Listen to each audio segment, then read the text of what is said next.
آیات قرآنیہ کی تلاوت اگر تبرکاً بھی کی جائے تب بھی، اور اگر اس نقطۂ نظر سے کی جائے کہ بھئی ہمیں اسی آیت کے نور میں آگے سفر طے کرنا ہے۔ قرآن مجید کی آیتیں سب نور پارے ہیں۔ قرآن مجید بے جان حرفوں کا مجموعہ نہیں ہے۔ قرآن مجید ایک زندہ کتاب ہے اور زندہ کرنے والی کتاب ہے۔ خود زندہ ہے اور زندگی عطا کرتی ہے۔ قرآن مجید زندہ وجود ہے اور زندگی بخش ہے۔ تو اس کے نور میں اگر زندگی بسر کرنی ہے تو پھر غور کرنا ہوگا۔ یہ آیت کریمہ آیہ شہد اللہ بہت مشہور آیتوں میں سے ہے، یعنی ذکر و ورد کے لیے بھی تجویز کی جاتی ہے۔ یہ آیت بزرگان تعلیم کرتے ہیں۔ فکر اور عمل کے لیے تو ہے ہی ہے پورا قرآن، صرف ذکر و ورد کے لیے نہیں ہے، فکر و عمل کے لیے ہے۔ لیکن مقام ذکر اور ورد میں بھی اس آیت کے تعلق سے ایک بات یہ بتائی گئی ہے، علماء، فقہاء، بزرگان، عرفاء، سبھی ہر طبقے سے تقریباً بزرگان نے یہ بات بتائی ہے کہ یہ آیت شہد اللہ مختلف مواقع ہیں اس کی تلاوت کے۔ ہر نماز کے بعد تلاوت کرنی چاہیے، اور اگر سونے سے قبل، یعنی جب آپ وضو کر کے سونے کے لیے بستر پر جائیں اس وقت اگر اس کی تلاوت کریں اور روز کریں، پابندی کریں۔ اصل چیز ہے کسی بھی عمل کو لگاتار بلا ناغہ انجام دینا۔ تو کہتے ہیں کہ جب روز محشر اٹھے گا وہ شخص تو پروردگار اپنے فرشتوں سے کہے گا اس شخص کے اور میرے درمیان ایک عہد ہے، اس کا حق میں ہی ادا کروں گا۔ تو گویا یہ ایک عہد توحید ہے، یہ رشتہ توحید کو مستحکم کرنے والا عہد ہے۔ یہ حضرت حق سے، رب الارباب سے، پروردگار سے رشتے کو مستحکم کرنے والا ایک عہد و پیمان ہے۔ اور اگر بندہ روزانہ یہ عہد و پیمان دہراتا رہے تو روز محشر اسے یہ انعام ملے گا کہ فرشتے حیرت زدہ رہ جائیں گے جب حضرت حق کی خود آواز آئے گی کہ اس بندے سے میرا ایک عہد و پیمان ہے اور میں ہی اس کا حق ادا کروں گا۔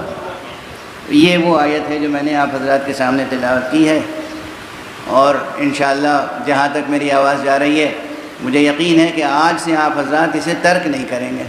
کسی ایک آیت کے وفادار ہو کے دیکھیے،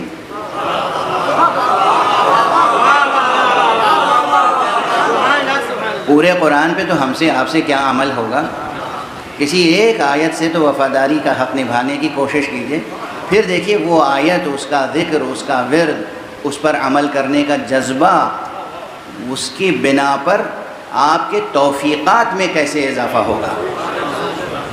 توفیقات میں یوں اضافہ ہوگا کہ جس کام کو آپ ناممکن سمجھ رہے ہوں گے وہ بھی سہل اور آسان ہوتا چلا جائے گا۔ جسے آپ ناممکن سمجھ رہے ہوں گے وہ بھی سہل ہو جائے گا، آسان ہو جائے گا۔ بہرحال اب ہم آتے ہیں اس آیت کی کے ترجمے اور اس کی ترجمانی کے مرحلے میں، لیکن طالب علمانہ انداز سے، بالکل مکتبی انداز۔ اس آیت میں یوں اگر شمار کیجئے تو تقریباً 15-16 کلمات ہیں، الفاظ ہیں، لیکن ظاہری طور پر جب آپ گنیں گے، جو حضرات عربی دان نہیں ہیں یا عربی جانتے ہیں پھر بھی ظاہری طور پہ، سرسری طور پہ گنیں گے تب بھی وہ مثلاً شہدہ کو ایک لفظ، اللہ دوسرا لفظ، انہو تیسرا لفظ، اور پھر اسی طرح گنتے چلے جائیں گے۔ لیکن جب عربی کے علوم ادب سے واقف ہوں گے آپ، نحو سے، صرف سے، اشتقاق سے، تو پھر معلوم ہوگا کہ یہ جو بظاہر ایک لفظ معلوم ہو رہا ہے یہ ایک نہیں ہے، یہ ایک سے زیادہ ہے۔ مثلا عربی کا نحوی، عربی گرامر جاننے والا انہو کو ایک لفظ نہیں سمجھتا، انا ایک ہے اور ہو اس میں دوسرا لفظ ہے جو جڑا ہوا ہے، ہو ضمیر ہے، انا حرف ہے۔ الملائکہ کو ایک لفظ سمجھ لیں گے آپ، لیکن الف لام الگ ہے، ملائکہ الگ ہے۔ تو اسی طریقے سے پھر تعداد بڑھتی چلی جائے گی۔ تو بہرحال یہ میں نے اشارہ کر دیا۔ اب اگر آپ اسے سمجھیں تو طویل ترین فہرست تقریباً کوئی 18 گنے گا، کوئی 22 گنے گا، کوئی 26 گنے گا، چونکہ اس کے اندر بعض جگہوں پر جب ظاہری لکھے ہوئے الفاظ کی گنتی پوری ہو جاتی ہے تو بعض نحو سکھانے والے کہتے ہیں اب جو چھپے ہوئے لفظ ہیں انہیں بھی گنو۔ مثلا شہدہ میں ضمیر ہے، وہ چھپی ہوئی ہے، ضمیر ہوا ہے، اسے بھی گن لو۔ تمام الفاظ گننے سے اچھی طریقے سے پھر ترجمہ ہوگا۔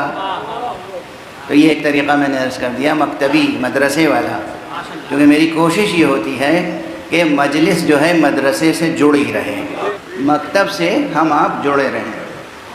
تو یہ ایک طریقہ ہوا۔ لیکن اب وہ تمام نحوی اور جسے کہتے ہیں بالکل ابتدائی مبادیاتی بحثوں سے آگے نکل کے جب گنیں گے تو میں آپ کو بتا دوں کہ اس آیت میں تقریباً 12 سے 14 کلیدی کلمات ہیں۔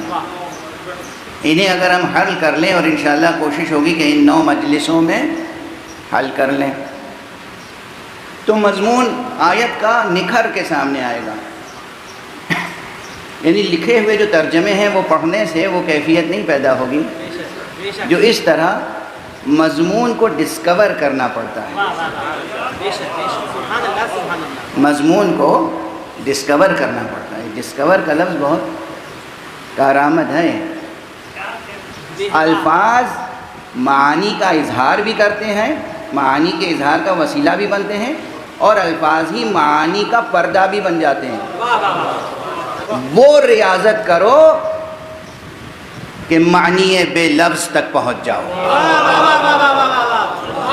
سبحان اللہ سبحان اللہ۔ یہ ذہنی ریاض بہت ضروری ہے کہ ہم آپ معنی بے لفظ تک پہنچ جائیں۔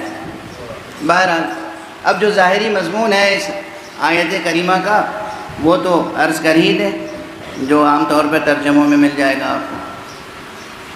آیت بظاہر معلوم ہوتا ہے کہ توحید کے مضمون سے متعلق ہے۔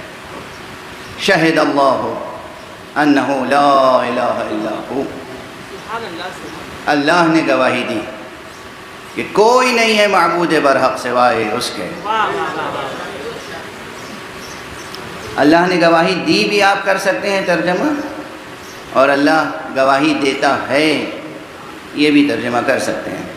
اللہ گواہی دیتا ہے کہ کوئی نہیں ہے معبود برحق سوائے اس کی ذات کے۔ والملائکۃ، اور اللہ کے خاص ملائکہ، یا لفظ خاص ہٹا دیجیے، اختیار ہے ابتدائی مرحلے میں، جہاں اختیار سلب ہوتا ہے وہ آخری مرحلہ ہے۔ اور اس کے ملائکہ گواہی دیتے ہیں۔ وہ اولو العلم، اور وہ گواہی دیتے ہیں جو اہل علم ہیں۔